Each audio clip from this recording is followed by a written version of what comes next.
Vıtıçqa, qarsaq, çökəklik, bu nə olan şeydir? Gəlin bir yerdə baxaq. Salam, mən Pərvin. Azərbaycan dilində ilk konstruksiya kitabının müəlliflərindən biriyəm. Bu videoda sizinlə çökəkliklərdən danışacağıq.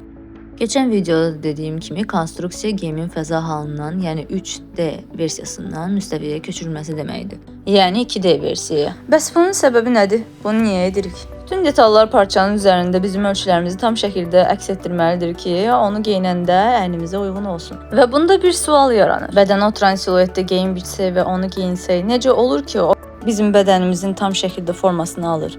O detallar ki, müstəvi formada biçilib. Sırf bu zaman bizim köməyimizə çökəklik tikişləri gəlir. Bəli, çökəklik müstəvi halda biçilmiş geyimi 2D-dən əksinə 3D versiyası, yəni fəza formasını salmaq üçün kömək edən konstruktiv tikişdir. Gəlin nümunə olaraq ən sadə fiqurdan başlayaq. Bu silindirdir.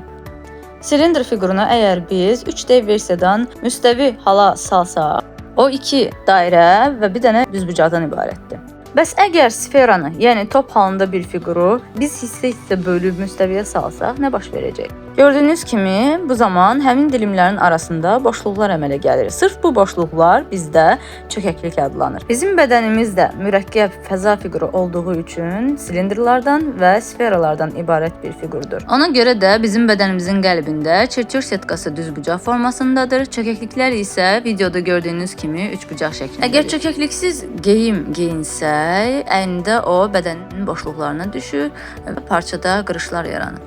Sırf o qırışları toparlamaq üçün və geyimin bədənimizə hamar şəkildə oturması üçün çökəklik tikişlərindən istifadə olunur. Çökəklikdəki üçbucağın sonu hansı istiqamətə baxırsa, sırf orada həcm yaranır. Ona görə də sinə çökəkliyinin sonu istiqamət olaraq sinənin mərkəzinə doğru yönəlir.